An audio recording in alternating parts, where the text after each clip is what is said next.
You have heard us undoubtedly on many occasions offer the analogy of the small ball of twine that is spliced into a bigger rope, that is spliced into a bigger rope, that is spliced into a bigger rope, that is spliced into a bigger rope.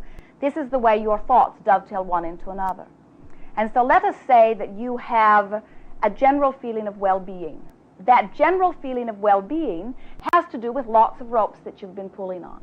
Let us say that you have a pointed feeling of tremendous enthusiasm. That's usually because you've pulled on one specific thought long enough that this one specific thought has been empowered by your attention to it, and now you have tremendous enthusiasm regarding that one specific topic. Most of you don't allow yourself to pull on any thought long enough to ever make it very powerful. You have been trained to be so objective, you flip-flop. You think about this, you think about that, you think about too many topics, and you flip-flop about the having and the lack, the having and the lack. So what would that leave? A life of more or less sameness? Mundaneness. What that produces is a life where physical action is absolutely required to get by. That's what we call a life of banging it out, because you never amass any power of the universe to assist you, so no miracles happen to you, not very many wonderful things, not very many bad things either. In other words, it's not tragic and it's not wonderful, it just is, and you must act in order to make anything happen. That's what that's about. But when you become one who knows the laws and utilize them fully, then you begin offering thought. You spend time in mental workshops where you pull on thoughts, where you pull on thoughts, where you pull on thoughts, until you empower yourself. Now hear this. Your inner being exists as a mass of positive energy. Lifetimes it took to get there, thousands of them. Your inner being is the culmination of all of this positive energy. Here you are, a physical counterpart, thinking about lack. So where are you relative to your inner being under those conditions? Without your inner being. In other words, you've severed the life. So under those conditions, you have to take action in order to make anything happen, because you're not utilizing the positive power. So you start pulling on a positive rope. You see something that pleases you, and you stay focused upon it for a moment. If you have trained yourself, if you have made the statement, I want to feel good, then you'll think about that feels good, you'll think about that feels good, you'll think about that feels good. You will think about enough things that feel good that you will be in the place where you will receive some inspiration that will make you feel better. We're wanting to put it back into the context of vibration because we believe that is the place that you are ready for, that you will understand most. If you are thinking about a little thought that is vibrating in a positive place, and you are disciplined enough or not distracted enough, in other words, there's nothing negative in your experience that is harping or intruding, you're in this positive place and you stay there for a little bit, by law of attraction, it must get bigger and higher. And if you hold yourself there, not distracted, it must get higher until eventually, and usually, when you get good at it, and most of you are right there, within 3 or 4 minutes, you are at a vibrational frequency where you now have connection or interaction with all of that power. And that's when the inspiration or the ideas begin to flow. That's when the idea of put on your hat before you go into the bathroom comes to you. Before you can receive guidance from your inner being, your passageway must be open to your inner being. And before your passageway can be open to your inner being, you must be vibrating in a place that it is at least close. Now, once that happens, then all sorts of extraordinary thoughts can be interchanged, you see. We are understanding your questions because what you are wanting to do is to understand whether it takes specific thought upon a specific topic to empower it, or whether you can just be happy. And we say to you, the process of creation is twofold. One is the identifying of what is wanted, and that takes concentration. Look at that, look at that, look at that, look at that. Consider this, consider this, consider this. You do a tremendous amount of data collecting in order to make your decisions about what you want. That's one part of the process. Once you're decided about what you want, then be happy, and what you want can come in. Okay, an example. I watched my mother and father both live through decades of misery. Decades of misery with an occasional little flash of pleasure or a moment or a second of happiness, and then it was gone again. But just decades of misery and misery and misery. But about all they ever brought on themselves was just misery. Nothing really bad happened, just miserable, miserable, miserable, unhappy people.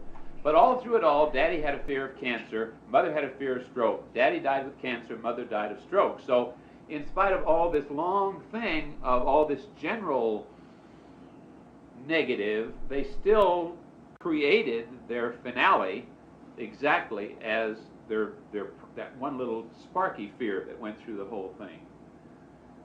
Whereas in my case, I've had decades of wonderful, joyous, exhilarating life with flashes of unhappiness or pain.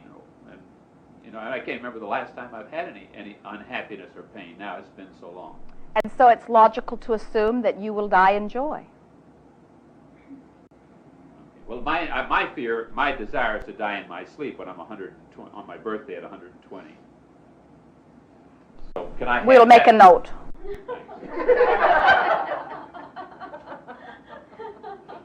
option to change your mind, huh, Jerry? After cake.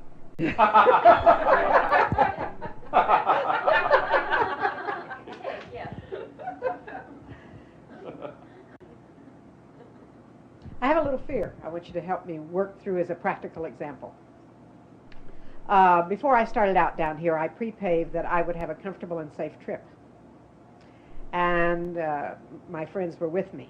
And outside of Green, where we stopped for lunch, 2 lights came on in the new car that say anti-lock and brake. And I said to my friend, look in the glove compartment and read these 2 lights to me, right? And she does. And the book says, lights may come on, get off the road, test the brakes, see if they work. Did that and it worked. And then it sort of indicates not to worry. Stop at a service station and check the brake fluid, plenty of brake fluid, not to worry. Come to Bernie, go to the Chevrolet dealer, close, go to the next GMC dealer, goes through it, not a fuse, plenty of brake fluid, brakes are working, not to worry. You're fine till you get home, probably something with the computer. I still have a bit of fear getting back in that car and driving home with my 2 friends. I've got, a ways to go. I want to feel good. I want to feel comfortable. I intend safety.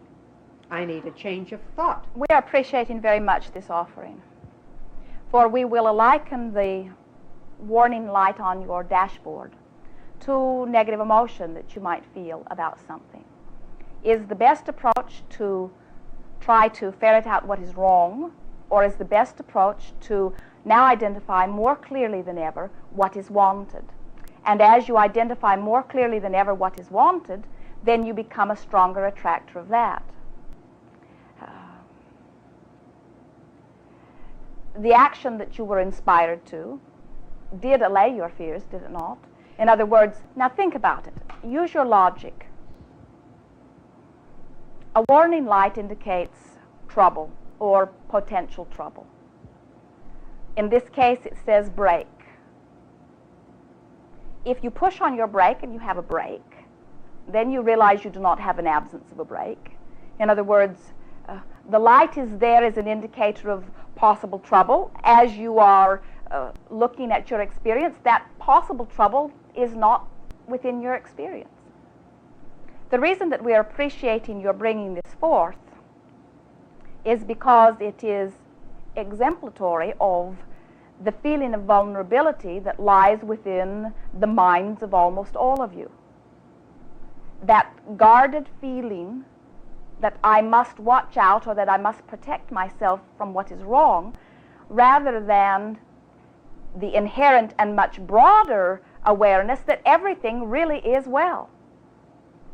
And so as you look at those lights as friends as indicators, and you say, "Thank you, friend, for giving me an awareness, and I have dealt with you, and now I feel the assuredness that all is well," then you are in a good spot again. That I am safe and I will deal with you as a light on Monday. Good. I think a question that might fit in here, I don't know exactly how to, I think what I've been wanting to ask, and maybe this is the basis of the fear and the lights and everything, I really want to ask if we can, I have had experiences, I think I have, that we really can manipulate our experience, our reality. I believe that we can. Nothing else is true. On the spot, though. Your experience is absolutely created by you. And depending upon your expectation, in other words, as you know that you are in control of your own experience, there are many on-the-spot experiences. In fact, that's what most of you rely on action for. In other words, if you receive a warning light, it is prudent to take action. Stop doing whatever you're doing that brought it forth, whether you are talking about a warning light on your dash or negative emotion within you. Certainly you can. In most cases, however, you prove yourselves wrong on that issue more than right, Of course. because you do not live in a universe of instant manifestation. And that is the reason that you receive guidance from your inner being all the way along to keep you from getting into situations where you can't get out. In other words, in a parachute, dropping from an airplane, you're 20,000 feet, and you realize that you left your parachute on the airplane.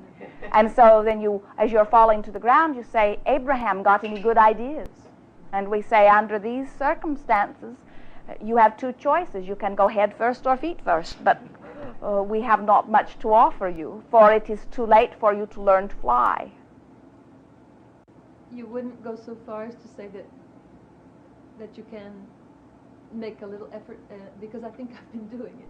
We would say to you absolutely that your positive expectation affects every segment of your life experience.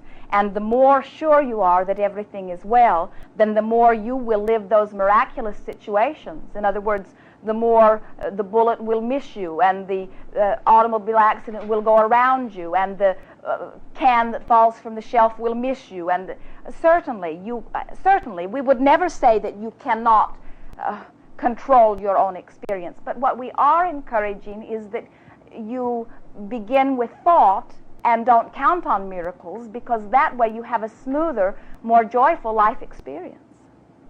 The better you get at it, the better your life goes. Haven't you noticed that? The better it gets, the better it gets, the better it gets, the better it gets. The reason that you can feel our resistance, and the reason that we are offering not full-fledged harmony with what you are speaking is because there are many who are purporting the ability to manipulate the laws of the universe, and it cannot be. In other words, if you have been fearful and feeling vulnerable for a very long time, at the last minute you cannot offer a thought and deflect it. It just doesn't happen that way. And so what happens is that those who start believing that that will happen, they end up getting discouraged and no longer believing in the processes. And we are wanting more than any other thing to assist you in recognizing that the laws are absolute, and that your best bet is to get in sync with the laws. And the best way of doing that is to pay attention to the way that you feel. And the best way of doing that is to recognize that as you vibrate, you attract, and as you feel is the indicator of how you're vibrating, and then everything becomes very simple to you. We see too many who are counting on last-ditch miracles, finding disappointment, getting really sick with something, and then at the last minute not being able to bail out with it, you see.